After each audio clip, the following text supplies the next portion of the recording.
It starts with one sleepless night, then another, and another.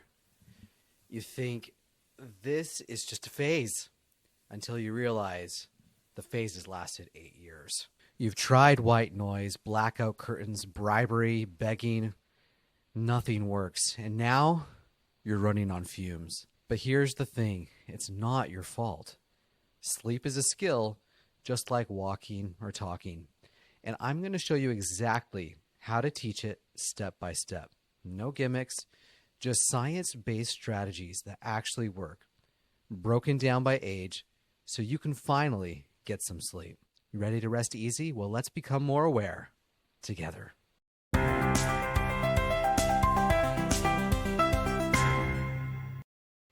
First up, newborns. And I know what you're thinking. Can you even sleep train a newborn?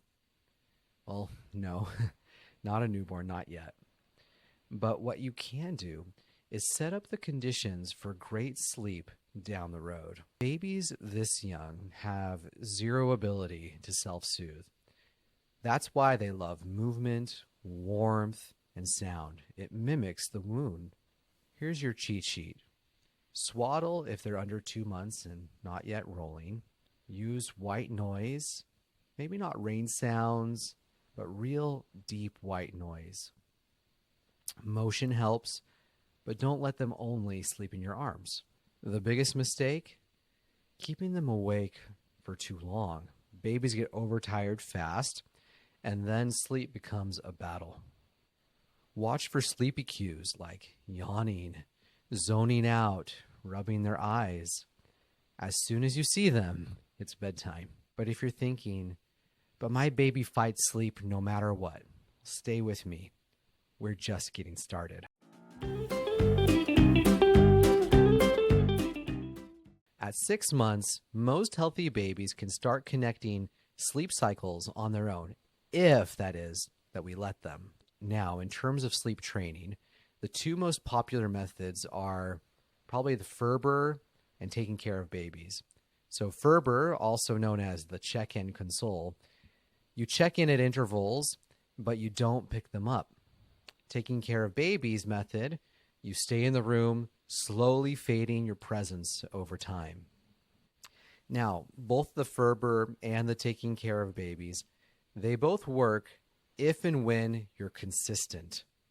But what if your baby still wakes up throughout the night?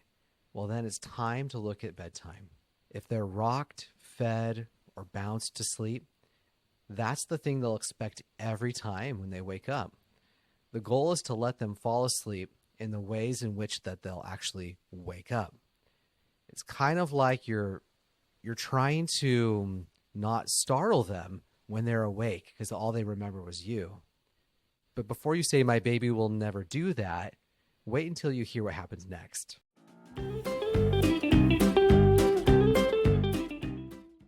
Welcome to the age of stalling. They suddenly have 47 bedtime requests, water, another story, and existential questions about dinosaurs. Here's the trick. Give them one pass per night. They can use it for one extra hug, one drink of water, whatever they want. But once the pass is used, that's it. No more negotiations. It sounds too simple to work, but studies show it actually reduces bedtime battles. And if your toddler is an escape artist, well, maybe even flip the doorknob around. You are not going to lose a battle of wills to a 2-year-old.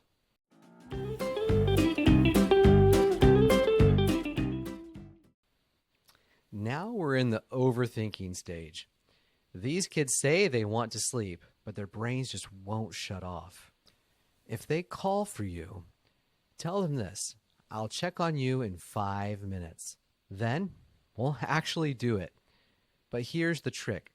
Slowly stretch those check-ins over time. So maybe what it is tonight you check in at 5 minutes, and then after that, 6 minutes, and so on. They will get the security of knowing that you'll come back, but their brain starts learning, hey, I can actually do this on my own. Now, kids this age understand consequences. If they get out of bed over and over and over, well, maybe let them lose something small the next night. But be warned, the first few nights might be rough with this. They'll test you. Stay calm, stay consistent, and don't negotiate. And if they won't fall asleep, this last trick changes everything. If your kid cannot fall asleep, try this. Tell them, your only job is to stay awake. Keep your eyes open as long as you can. Then watch them crash. It's called paradoxical intent.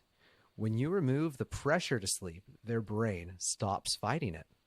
I actually tried this some months ago with my 8-year-old. It actually worked really well. We had this little staring contest, and it took 3 minutes, maybe 5 minutes before their eyes got heavy. That was magic.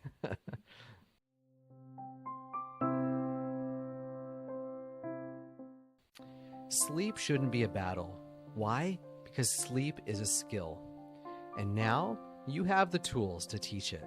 Try these out and let me know which one works for you. Because you know what? You, like me, we all deserve a full night's sleep.